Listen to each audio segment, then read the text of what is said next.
ഞാൻ ഗൗതം. നമ്മൾ കഴിഞ്ഞ ക്ലാസ്സിൽ കണ്ടത് നെറ്റ്വർക്കിനെ പറ്റി പഠിക്കുകയും ചെയ്തു. കമ്പ്യൂട്ടർ നെറ്റ്വർക്ക്സ് എന്താണെന്ന് പഠിച്ചു.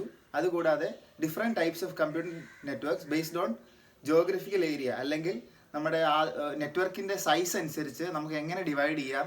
ചെറിയ നെറ്റ്വർക്കിൽ പാൻ, അത് കഴിഞ്ഞ് വലുതിന് ലാൻ, പിന്നെ മാൻ, പിന്നെ വാൻ, ഇങ്ങനെ കുറേ നെറ്റ്വർക്ക് ടൈപ്സുകൾ നമ്മൾ പഠിച്ചു. അപ്പോൾ ഇന്നത്തെ വീഡിയോയിൽ നമ്മൾ നെറ്റ്വർക്കിംഗ് ഡിവൈസസ് ആയിരിക്കും പഠിക്കുന്നത്.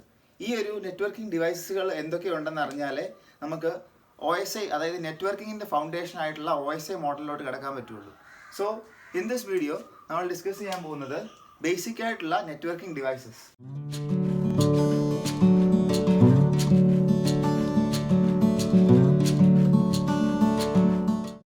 ബേസിക് ആയിട്ടുള്ള switch, hub, bridge, router, repeater, ഇത്രയും ഡിവൈസസിനെ പറ്റിയാണ് നമ്മൾ ഇന്ന് ക്ലാസ്സിൽ ഡിസ്കസ് ചെയ്യാൻ പോകുന്നത്.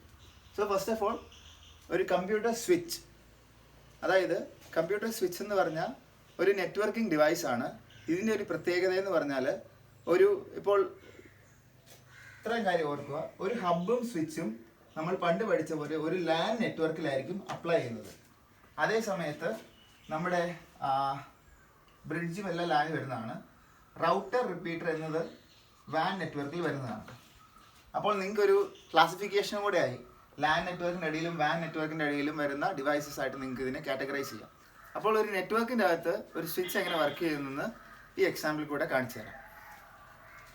ഇതൊരു ലാൻ നെറ്റ്വർക്കാണ്. അതിൻ്റെ അകത്ത് 4 നോഡ്സ് അഥവാ 4 കമ്പ്യൂട്ടേഴ്സ് ഉണ്ട്. ഒരു സ്വിച്ചിൻ്റെ ഒരു പ്രത്യേകത എന്ന് പറഞ്ഞാൽ, സ്വിച്ച് ഒരു ഇൻ്റലിജൻ്റ് ആയിട്ടുള്ള ഒരു ഫോർവേഡിങ് ഡിവൈസാണ്. അതായത് ഓരോ കമ്പ്യൂട്ടറിനെയും അതിൻ്റെ സ്പെസിഫിക് ആയിട്ടൊരു അഡ്രസ്സ് ഉണ്ട്. അതായത് ഫിസിക്കൽ അല്ലെങ്കിൽ ഹാർഡ്വെയർ അഡ്രസ്സ് ഉണ്ട്. It's called MAC address, MAC address. MAC address എന്ന് പറഞ്ഞാൽ, ഫിസിക്കൽ അഡ്രസ് എന്ന് പറഞ്ഞാൽ ഡൗട്ട് ഉള്ളവർക്ക് ഒന്നുകൂടെ എലാബറേറ്റ് ചെയ്ത് പറയുകയാണെങ്കിൽ, നമ്മുടെ കമ്പ്യൂട്ടറിൻ്റെ അകത്തൊക്കെ നെറ്റ്വർക്ക് കാർഡുകളുണ്ട്. പണ്ടായ നെറ്റ്വർക്ക് കാർഡ്, ഇപ്പം നമ്മൾ അതിന് ഒരു മോഡങ്ങളൊക്കെ യൂസ് ചെയ്യും. അപ്പോൾ ഈ നെറ്റ്വർക്ക് കാർഡിന് ഒരു അഡ്രസ്സ് ഉണ്ട്. ഞാനിപ്പോൾ ഒരു മൈക്രോസോഫ്റ്റിൻ്റെ അല്ലെങ്കിൽ ഗിഗാബൈറ്റിൻ്റെ ഒരു നെറ്റ്വർക്ക് കാർഡ് മേടിക്കുകയാണെങ്കിൽ ആ കാർഡിന് സ്പെസിഫിക് ആയിട്ട് ഒരു യുണീക്ക് അഡ്രസ്സ് ഉണ്ട്. ആ അഡ്രസ്സിനാണ് നമ്മൾ MAC അഡ്രസ്സ് എന്ന് പറയുന്നത്. ഈ അഡ്രസ്സ് കൊണ്ട് നമുക്ക് ലോക്കലി ഒരു കമ്പ്യൂട്ടറിനെ ഐഡൻറ്റിഫൈ ചെയ്യാൻ പറ്റും. അതാണ് MAC അഡ്രസ്സ്. അപ്പോൾ ഓരോ കമ്പ്യൂട്ടറിനും അതിൻ്റേതായിട്ടുള്ള MAC അഡ്രസ്സുകളുണ്ട്. MAC 1, MAC 2. ഈവൻ നിങ്ങളുടെ സ്മാർട്ട് ഫോൺ വരെ MAC അഡ്രസ്സുകളുണ്ട്. നിങ്ങളുടെ ഡിവൈസസിൻ്റെ അകത്ത് വൈഫൈയുടെ ഇൻഫർമേഷൻ നോക്കുകയാണെങ്കിൽ നിങ്ങളുടെ ഫിസിക്കൽ അഡ്രസ്സ് അതിൻ്റെ അകത്ത് അറിയാൻ പറ്റുന്നതാണ്. സോ 4 ഡിവൈസസ് ഉണ്ട്. സപ്പോസ് എനിക്ക് X, Y, Z, A ഇങ്ങനെ 4 ഡിവൈസസ് ഉണ്ടെങ്കിൽ എനിക്ക് X എന്ന് പറഞ്ഞ കമ്പ്യൂട്ടറിൽ നിന്ന് എയിലോട്ട് കണക്ട് ചെയ്യണം. അപ്പോൾ ഞാൻ ചെയ്യുന്നത് വെച്ചാൽ, സ്വിച്ചിലോട്ട് ഇത് അയക്കുന്നു. ഈ ഒരു പോർട്ട് ഡെസിഗ്നേറ്റഡ് ഫോർ X ആണ്. ഇത് Zന് വേണ്ടിയുള്ളതാണ്, ഇത് Yക്ക് വേണ്ടിയുള്ളതാണ്, ഇത് Aക്ക് വേണ്ടിയുള്ളതാണ്. ഒരു സ്വിച്ച് ചെയ്യുന്നത് പറഞ്ഞാൽ ഇത്രേ ഉള്ളൂ. ഇത് പാക്കറ്റ്സിനെ ഫോർവേഡ് ചെയ്യും, ഇൻ്റലിജൻ്റ് ആയിട്ട് ഫോർവേഡ് ചെയ്യും. ആദ്യം സ്വിച്ചിനറിയാം ഇത് പറഞ്ഞേക്കുന്നത് X എന്ന് പറഞ്ഞ ഡിവൈസ് പറഞ്ഞു, Aയുടെ MAC ID പറഞ്ഞു കൊടുത്തിട്ടുണ്ട്. അപ്പോൾ Xൽ നിന്ന് Aയിലോട്ട് ഡയറക്റ്റ് ട്രാൻസ്ഫർ നടക്കും. ഇതാണ് ഒരു സ്വിച്ച് എന്ന് പറയുന്നത്. സ്വിച്ച് എന്ന് പറഞ്ഞാൽ ഇൻ്റലിജൻ്റ് ആയിട്ടുള്ള ഒരു പാക്കറ്റ് ഫോർവേഡിങ് ഡിവൈസാണ്. ഇത് ഡേറ്റനെ ഇൻറ്റൻറ്റഡ് ആയിട്ടുള്ള കമ്പ്യൂട്ടറിലോട്ട് പാസ് ചെയ്യും. അപ്പോൾ നിങ്ങൾ ഓർക്കും, ഇങ്ങനെയല്ലേ പണ്ടും പാസ് ചെയ്തുകൊണ്ടിരുന്നതെന്ന്. അല്ല, ഇതിന് മുമ്പ് ഉണ്ടായിരുന്ന ഒരു ടെക്നോളജിയാണ്, അല്ലെങ്കിൽ ഒരു ഡിവൈസാണ് ഹബ്. ഹബ് എന്ന് പറഞ്ഞാൽ പണ്ടത്തെ ഒരു ഡിവൈസ് ആയിരുന്നു. ഇപ്പോഴും യൂസിലുണ്ട്, എന്നാലും സ്പെഷ്യൽ കേസുകളിൽ മാത്രമേ യൂസ് ചെയ്യാറുള്ളൂ. ഹബ് എന്ന് പറഞ്ഞാൽ ഒരു ഡം സ്വിച്ചാണ്, ഒരു പൊട്ടനായിട്ടുള്ള സ്വിച്ചാണ് ഹബ് എന്ന് പറഞ്ഞത്. അതായത് ഞാൻ ഈ ഒരു എക്സാമ്പിൾ വെച്ച് തന്നെ ഹബ് എക്സ്പ്ലെയിൻ ചെയ്യാം.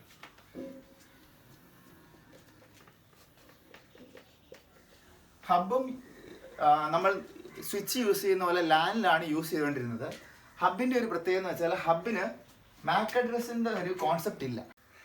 അതേ സമയത്ത് ഒരു സ്വിച്ച് പോലെ തന്നെയാണ് ഒരു ഹബ് എന്ന് വെച്ചാൽ, ഇങ്ങനെ ഇപ്പോൾ ഇതൊരു സ്വിച്ച് പോലെ തന്നെയാണ് ഹബ് ഇരിക്കുന്നത്. ഇതിൻ്റെ ഒരു പ്രത്യേകത എന്ന് പറഞ്ഞാൽ, MAC അഡ്രസ് ഇല്ലാത്തത് കൊണ്ട് തന്നെ സ്വിച്ച് ചെയ്യുന്നതെന്ന് പറഞ്ഞാൽ, X എന്ന് പറഞ്ഞ ഡിവൈസിന്, X എന്ന് പറഞ്ഞ കമ്പ്യൂട്ടറിന് Aയിലോട്ട് സെൻഡ് ചെയ്യണമെങ്കിൽ ഈ ഡേറ്റയെ ഈ ഹബിലോട്ട് ട്രാൻസ്ഫർ ചെയ്യും. ഹബ് ചെയ്യുന്നത് പറഞ്ഞാൽ, ഹബ് ഒരു ബ്രോഡ്കാസ്റ്റ് ആണ് ചെയ്യുന്നത്. അതായത് ഇതിൻ്റെ ഒരു കോപ്പി ഇസഡിലോട്ടും അല്ലെങ്കിൽ ഡേറ്റനെ ഇസഡിലോട്ടും വൈയിലോട്ടും എയിലോട്ടും അയക്കും. ഇതാണ് ഹബ് ചെയ്യുന്നത്. അതുകൊണ്ടുള്ളൊരു പ്രശ്നം എന്ന് പറഞ്ഞാൽ ഇത്രയേ ഉള്ളൂ. ഇപ്പോൾ എക്സ് എയ്ക്ക് ഒരു മെസ്സേജ് അയക്കുകയാണ്, നാളെ രാവിലെ വരണം. അങ്ങനെയാണെങ്കിൽ അത് വൈയും അറിയും ഇസഡും അറിയും. അപ്പം പ്രൈവസി ഇഷ്യൂ ഉണ്ട്. അതാണ് ഹബിൻ്റെ ഒരു പ്രശ്നം. വേറെ ഇഷ്യൂ എന്ന് പറഞ്ഞാൽ ബാൻഡ്വിഡ്ത്ത് യൂട്ടിലൈസേഷൻ. ബാൻഡ്വിഡ്ത്ത് എന്ന് പറഞ്ഞാൽ നമുക്ക് അവൈലബിൾ ആയിട്ടുള്ള നെറ്റ്വർക്ക് റിസോഴ്സസ് നമ്മൾ വെറുതെ പാഴാക്കുകയാണ്.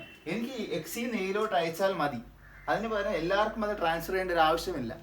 അപ്പം ഇതായിരുന്നു ഹബിൻ്റെ ഒരു പ്രശ്നം. എന്തിനാണ് ഹബ് ഇങ്ങനെ ഡിസൈൻ ചെയ്തതെന്ന് പറഞ്ഞാൽ അന്ന് ടെക്നോളജി ആസറ്റ്സ് അങ്ങനെ ഡ്യൂപ്ലെക്സ് കമ്മ്യൂണിക്കേഷൻ്റെ ഒക്കെ കുറേ ഇഷ്യൂസ് ഉണ്ടായിരുന്നു. അതുകൊണ്ടാണ് ഹബ് ആസറ്റ്സ് ഡിസൈൻ ചെയ്തത്.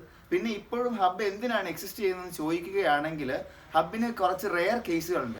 റെയർ കേസുകൾ എന്ന് പറയുകയാണെങ്കിൽ സപ്പോസ് ഇപ്പോൾ എക്സ് എന്ന് പറഞ്ഞ ഡിവൈസ് ഉണ്ട്. ഇതൊരു സ്വിച്ച് ആയിരുന്നെങ്കിൽ എക്സിന് എയിലോട്ട് ട്രാൻസ്ഫർ ചെയ്തു. പക്ഷെ നമുക്കൊരു സ്പെഷ്യൽ യൂസ് കേസ് ഉണ്ട്. ഇത് ഞാനിപ്പോൾ പറയുകയാണെങ്കിൽ നിങ്ങൾക്ക് വലിയൊരു ഐഡിയ കിട്ടത്തില്ല, എന്നാലും പറഞ്ഞുതരാം. അതായത് എയ്ക്ക് എക്സിൽ നിന്ന് വരുന്ന ട്രാഫിക് മൊത്തം അളക്കണം. എയ്ക്ക് പക്ഷേ അതിനുള്ള സോഫ്റ്റ്വെയർ സംവിധാനം ഇല്ല. അങ്ങനെയാണെങ്കിൽ വൈയിലോട്ട് ആ ഡേറ്റ ഒന്നും അയക്കുന്നില്ലാത്തത് കൊണ്ട് ഒരു സ്വിച്ച് വെച്ച് ഈ ഒരു പോസിബിലിറ്റി സാധ്യമല്ല.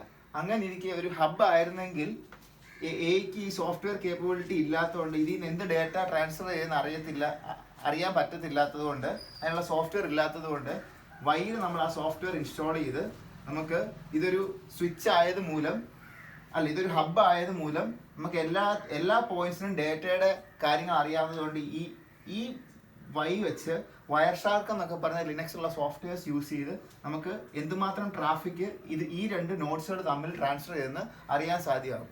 അങ്ങനെയുള്ള സ്പെഷ്യൽ യൂസ് കേസുകൾക്ക് മാത്രമേ നമ്മൾ ഹബ്ബ് യൂസ് ചെയ്യാറുള്ളൂ. പ്രിഫറബിളി എപ്പോഴും എല്ലാവരും സ്വിച്ചാണ് യൂസ് ചെയ്തത്. അടുത്ത് നമ്മൾ ഡിസ്കസ് ചെയ്യാൻ പോകുന്നത് റിപ്പീറ്ററിനെ കുറിച്ചാണ്. റിപ്പീറ്റർ എന്നുള്ളത് ഒരു ഇമ്പോർട്ടൻറ്റ് ഡിവൈസാണ് നെറ്റ്വർക്കിങ്ങിൽ. അതായത് പലപ്പോഴും ലോങ് ഡിസ്റ്റൻസിൽ കമ്മ്യൂണിക്കേറ്റ് ചെയ്യുമ്പോൾ നെറ്റ്വർക്കിൻ്റെ അതായത് സിഗ്നൽ സ്ട്രെങ്ത് കുറഞ്ഞു പോവുകയും ഡേറ്റ ട്രാൻസ്ഫർ റേറ്റ് ലോ ആവുകയൊക്കെ ചെയ്യും. അങ്ങനെയുള്ള സാഹചര്യത്തിൽ നമ്മൾ റിപ്പീറ്റേഴ്സ് യൂസ് ചെയ്യും. റിപ്പീറ്റേഴ്സിൻ്റെ ഫങ്ഷനാലിറ്റി ഇത്രയേ ഉള്ളൂ. ഒരിക്കലും ഓർക്കല്ല നമ്മൾ സിഗ്നൽ സ്ട്രെങ്ത് കൂട്ടുക എന്ന് ഓർക്കല്ല, അല്ല, നമ്മൾ ആംപ്ലിഫൈ ചെയ്യുകയല്ല. റിപ്പീറ്ററിന് ഓർക്കുമ്പോൾ എല്ലാവരും ഓർക്കുകയാണ് നമ്മൾ ആംപ്ലിഫൈ ചെയ്യുക സിഗ്നൽ ആംപ്ലിഫൈ ചെയ്യുകയല്ല. ഒരു സിഗ്നൽ വരുവാണെങ്കിൽ ആ സിഗ്നൽ അല്ലെങ്കിൽ ആ ഡേറ്റയുടെ ഒരു എക്സാക്ട് കോപ്പി ആയിരിക്കും നമ്മൾ റീജനറേറ്റ് ചെയ്യുക. അതായത് കമ്പ്യൂട്ടറിൻ്റെ അകത്ത് നമ്മൾ ബിറ്റ്സിനെ റീജനറേറ്റ് ചെയ്യുക എന്ന് പറയും. അതായത് computer data 0s and 1s കൊണ്ടാണ് ഉണ്ടാക്കിയിരിക്കുന്നത്. ഈ ഡേറ്റയെ നമ്മൾ റീജനറേറ്റ് ചെയ്യുകയാണ് ചെയ്യുന്നത് റിപ്പീറ്ററിലൂടെ. അല്ലാതെ ഒരിക്കലും സിഗ്നൽ സ്ട്രെങ്ത് കൂട്ടുക ആംപ്ലിഫൈ ചെയ്യുക അല്ല. നമ്മൾ സിഗ്നലിനെ റീജനറേറ്റ് ചെയ്ത് നമ്മൾ റിപ്പീറ്റർ റീജനറേറ്റ് ചെയ്തിട്ട് അത് ഫോർവേഡ് ചെയ്യും. സോ ഇതാണ് റിപ്പീറ്ററിൻ്റെ use. Next one is bridge simple ടേംസിൽ പറയുകയാണെങ്കിൽ ഒരു റിപ്പീറ്ററിൻ്റെ അതേ ഫങ്ഷനാലിറ്റിയാണ് വിത്ത് ആഡ് ഓൺ ഫങ്ഷനാലിറ്റി. ഒരു മാക് ഫിൽറ്ററിംഗ് എന്ന് പറഞ്ഞ അഡീഷണൽ ഫീച്ചർ ഉള്ള ഒരു റിപ്പീറ്ററാണ് ബ്രിഡ്ജ്. അതായത് റിപ്പീറ്റർ പ്ലസ് മാക് ഫിൽറ്ററിംഗ്. നമ്മൾ കഴിഞ്ഞ സെഷനിൽ മാക് ഐ ഡി എന്താണെന്ന് പഠിച്ചു. ഒരു ഡിവൈസിൻ്റെ ഫിസിക്കലായിട്ടുള്ള ഹാർഡ്വെയർ അഡ്രസ്സാണ് മാക് ഐ ഡി. അപ്പം ഈ ഹാർഡ്വെയർ അഡ്രസ്സിനെ ഫിൽറ്റർ ചെയ്യാവുന്ന ഒരു കേപ്പബിലിറ്റിയും കൂടെ ഉണ്ട് ബ്രിഡ്ജ് എന്ന് പറഞ്ഞ ഡിവൈസിന്.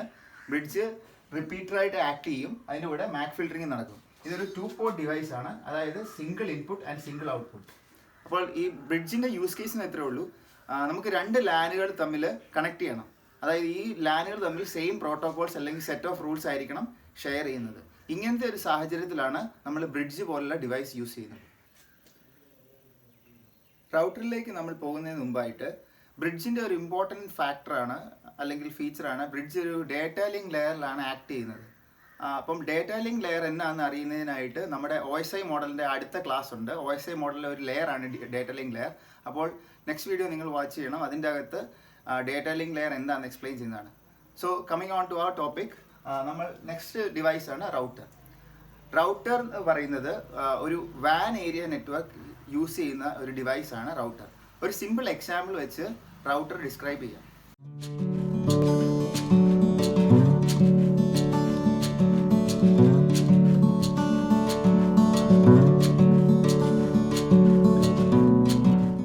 So this is a wide area network. അതായത് ഈ ഒരു പോർഷൻ എന്ന് പറയുന്നത് ഒരു LAN ആണ്. And this is A router. ഇതൊരു എക്സ്റ്റേണൽ നെറ്റ്വർക്കാണ്. സപ്പോസിറ്റ്ലി ഇറ്റ്സ് എ WAN. ഇതും ഒരു വാൻ ആണ്. അപ്പോൾ റൗട്ടിങ്ങിൻ്റെ ജോബ് എന്ന് പറഞ്ഞാൽ, അല്ലെങ്കിൽ റൗട്ടറിൻ്റെ ജോബ് എന്ന് പറഞ്ഞാൽ, വാനിൽ കുറേ ഡേറ്റ ഇങ്ങനെ ട്രാൻസ്ഫർ ചെയ്തുകൊണ്ടിരിക്കുകയാണ്. അപ്പോൾ സപ്പോസ് ഇപ്പം നമ്മൾ കമ്പ്യൂട്ടറിൽ നിന്ന് ഒരു റിക്വസ്റ്റ് എടുത്തു, എനിക്ക് ഗൂഗിൾ എന്ന് പറഞ്ഞ വെബ്സൈറ്റിലോട്ട് പോകണമെങ്കിൽ സ്വിച്ചിലൂടെ റൗട്ടറിൽ ചെന്നിട്ട് വേൾഡ് വൈഡ് വെബിലോട്ട് അവർ റിക്വസ്റ്റ് അയക്കും എനിക്ക് ഗൂഗിളിലോട്ട് പോകണമെന്ന്. അപ്പോൾ ഗൂഗിളിൻ്റെ റിസോഴ്സ് എല്ലാം കണ്ടുപിടിച്ച് ഒരു ഡേറ്റ ട്രാൻസ്ഫർ ചെയ്യും. പക്ഷേ ഈ ഡേറ്റ എന്ന് പറയുന്നത് പലരുടെയും ഡേറ്റ ആയിരിക്കും. ഇതിനകത്ത് നമ്മുടെ കമ്പ്യൂട്ടറിന് ഇൻറ്റൻറ്റഡ് ആയിട്ടുള്ള ഡേറ്റയാണെന്ന് അറിയിക്കാൻ വേണ്ടി ഒരു ടേം ഉണ്ട്, ദാറ്റ്സ് കോൾഡ് IP അഡ്രസ്. പലപ്പോഴും കേട്ടിട്ടുണ്ടായിരിക്കും, നിങ്ങൾക്ക് പലർക്കും അറിയുകയും ചെയ്യാം. IP അഡ്രസ്സ് എന്ന് പറഞ്ഞാൽ ഒരു കമ്പ്യൂട്ടർ നെറ്റ്വർക്ക് അല്ലെങ്കിൽ ഇൻ്റർനെറ്റിൽ ഒരു ഡിവൈസിനെ സ്പെസിഫിക് ആയിട്ട് ഐഡൻറ്റിഫൈ ചെയ്യാൻ വേണ്ടിയുള്ള ഒരു അഡ്രസ്സാണ് IP അഡ്രസ്, അല്ലെങ്കിൽ ഇൻഫർമേഷൻ പ്രോട്ടോകോൾ അഡ്രസ്. സോ ഈ അഡ്രസ്സ് ഉണ്ടെങ്കിൽ മാത്രമേ നമുക്ക് ഈ ഒരു നെറ്റ്വർക്കിൽ ഈ ഒരു കമ്പ്യൂട്ടറിനെ ഐഡൻറ്റിഫൈ ചെയ്യാൻ പറ്റത്തുള്ളൂ. അപ്പോൾ റൗട്ടർ ചെയ്യുന്ന പറഞ്ഞ ഫംഗ്ഷനാലിറ്റി ഇത്രേ ഉള്ളൂ. പല IP അഡ്രസ്സിലോട്ടുള്ള ഡേറ്റ വാനിലുണ്ട്. അപ്പം നമ്മുടെ IP അഡ്രസ്സിൽ വരുന്ന ഡേറ്റ ആണെങ്കിൽ അത് മാത്രം സപ്പോസ് ഈ ഒരു ഡേറ്റ പാക്കറ്റാണ് നമ്മുടെ IP അഡ്രസ്സിലോട്ടുള്ളത്, അതായത് എക്സിൻ്റെ IP അഡ്രസ്സിലുള്ളത്. അങ്ങനെയാണെങ്കിൽ ഈ എക്സിനെ മാത്രം അലോ ചെയ്യും ഇതിലെ പാസ് ചെയ്യാൻ വേണ്ടി. ബാക്കിയുള്ള ഡേറ്റേനെ അത് ജസ്റ്റ് ഇഗ്നോർ ചെയ്ത് വിടും. So this is the process of routing. Router work ചെയ്യുന്ന ഇത്രേ ഉള്ളൂ. റൗട്ടർ ഒരു വാൻ ഏരിയ നെറ്റ്വർക്കിലാണ് വർക്ക് ചെയ്യുന്നത്. Router routes data packets. അഥവാ വേൾഡ് വൈഡ് നെറ്റ്വർക്കിൽ കുറേ പാക്കറ്റ്സ് ഉണ്ട്. ഇതിൻ്റെ അകത്ത് നമുക്ക് നമ്മുടെ കമ്പ്യൂട്ടറിന് ആവശ്യമുള്ള ഡേറ്റ ഏതാണോ അത് മാത്രം നമ്മുടെ നെറ്റ്വർക്കിലോട്ട് അലോ ചെയ്യും. This is the functionality of router.